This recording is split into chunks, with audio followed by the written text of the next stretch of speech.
Two things I want to talk to you about in this reading this week. The reading is the Last Supper. We've heard it 100 times. But the two things that really struck me as I was reflecting upon it was this. The first thing Jesus says is, I have earnestly desired to eat this Passover with you. Earnestly desired. It wasn't a casual thing. It wasn't, oh yeah, we're going to do this because, we do this Passover thing every year. No, he earnestly desired to eat this Passover with his disciples. What is it that you earnestly desire?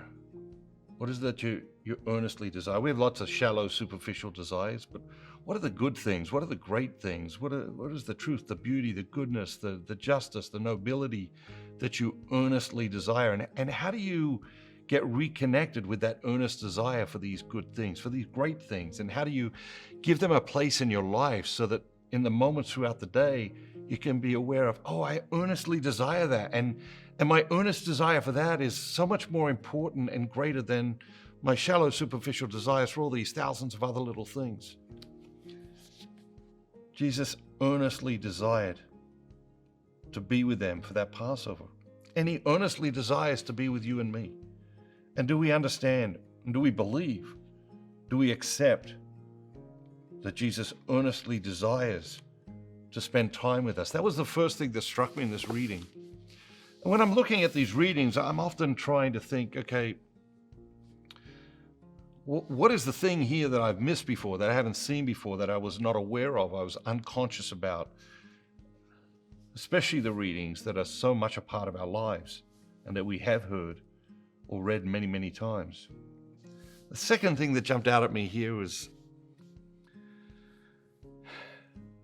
when Jesus said, so we're in the section, this is my body, which is given for you. Does the same with the cup. And then he says, but behold, the hand of him who betrays me is with me at this table. What was that like?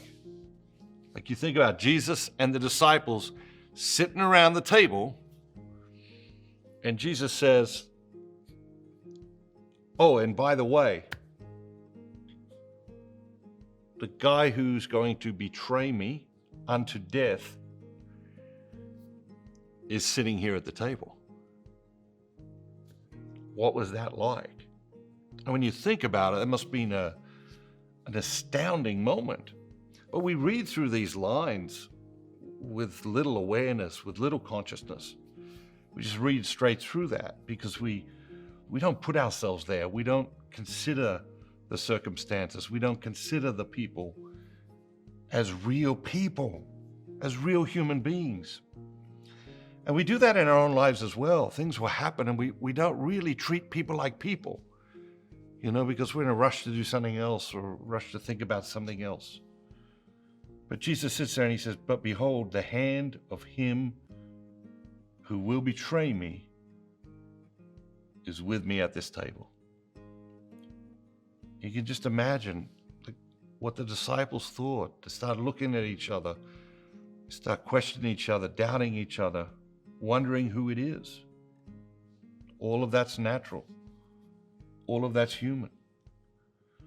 The other thing is that this is like line by line. It's so close to each other.